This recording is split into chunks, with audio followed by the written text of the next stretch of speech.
Are you going far away from here? Do you have a destination? Do you even think your mind is clear? Give a valid explanation, 'cause it's a nasty situation you're in.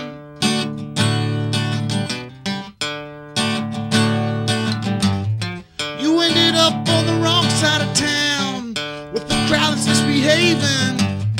They told you on what's been bringing you down, but that's exactly what you're craving. It's a temporary haven you're in. I know where you've been, and it's so